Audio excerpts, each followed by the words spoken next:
ভারতে মুসলিম জনসংখ্যা বৃদ্ধির পেছনে প্রজনন হার নয়, বরং প্রতিবেশী দেশ পাকিস্তান ও বাংলাদেশ থেকে ব্যাপক অনুপ্রবেশকে দায়ী করলেন ভারতের কেন্দ্রীয় স্বরাষ্ট্রমন্ত্রী অমিত শাহ।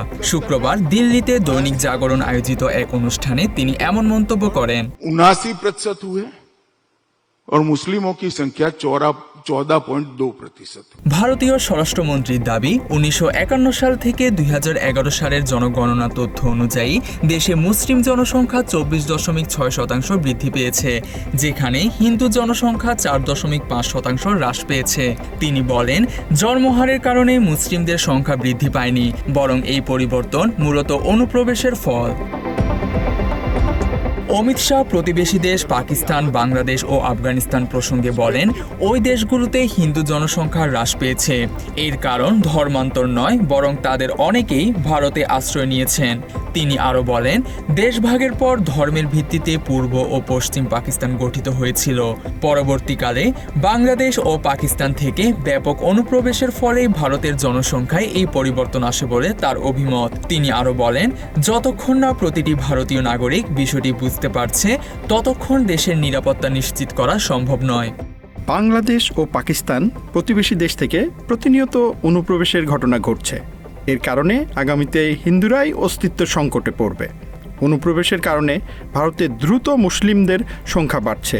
এই বিষয়ে আমাদের আরও সচেতন হতে হবে। স্বরাষ্ট্রমন্ত্রী অনুপ্রবেশের পেছনে ভোট ব্যাংকের বিষয়টিকেও বড় ইস্যু হিসেবে দাবি করেন।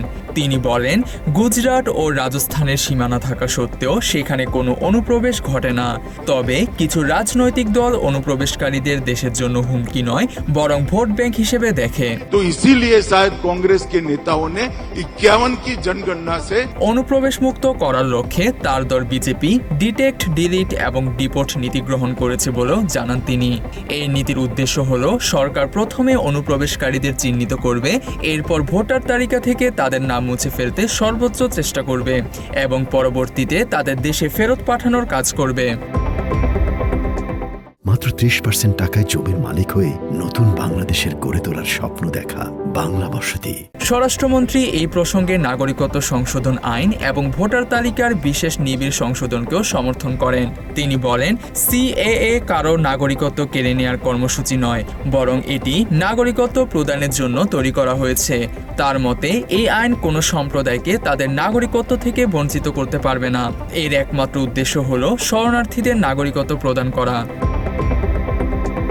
তিনি আরও উল্লেখ করেন, 1951 সালের আদমশুমারি অনুযায়ী ভারতে হিন্দুদের সংখ্যা ছিল মোট জনসংখ্যার 84% এবং মুসলিম জনসংখ্যা ছিল 9.8%। 2011 সাল নাগাদ মুসলিম জনসংখ্যা বৃদ্ধি পেয়ে হয়েছে 17 কোটি 20 লাখ, যা মোট জনসংখ্যার প্রায় 14%। গত এক দশকে আসাম ও পশ্চিমবঙ্গের সীমান্তবর্তী জেলাগুলোতে মুসলিম জনসংখ্যার বৃদ্ধির হার অনেক বেশি, যা অনুপ্রবেশ ছাড়া সম্ভব নয় বলেও মন্তব্য করেন তিনি। অমিত শাহ জনসংখ্যার এই ভারসাম্যহীনতাকে জাতীয় নিরাপত্তার বিষয় হিসেবে বর্ণনা করেন। जब भारत का विभाजन हुआ, धर्म के आधार पर हुआ, हमारी दोनों ओर पाकिस्तान बनाया गया। এদিকে অমিত শাহর এমন মুসলিম বিরোধী অবস্থানের তীব্র সমালোচনা করেছেন ভারতের বিরোধী দলীয় সংসদ সদস্য আসাদুদ্দিন ওয়াইসি। তিনি বলেন, বিজেপি সরকার শুরু থেকেই মুসলিমদের বিরুদ্ধে অবস্থান নিয়েছে, আর তাই তারা প্রতিনিয়ত মুসলিমদের বিরুদ্ধে একের পর এক বিরূপ মন্তব্য করে যাচ্ছে। বিজেপি ক্ষমতায় আসার পর থেকেই জাতিগত বৈষম্য করে আসছে। তারা চায় ভারতবর্ষকে একটি উগ্রবাদী রাষ্ট্র হিসেবে প্রতিষ্ঠিত করতে। এদেশের প্রত্যেকটি নাগরিকই আইনের দৃষ্টিতে সমান। শুধু ধর্মীয় পরিচয়ের কারণে কাউকে তার অধিকার থেকে বঞ্চিত করা উচিত নয়। শুধু এবারই নয়, এর আগেও ভারতীয় রাজনীতিবিদদের একাধিকবার মুসলিম বিদ্বেষী কথা বলতে শোনা গেছে। তানজিম হাসান, বাংলা এডিশন।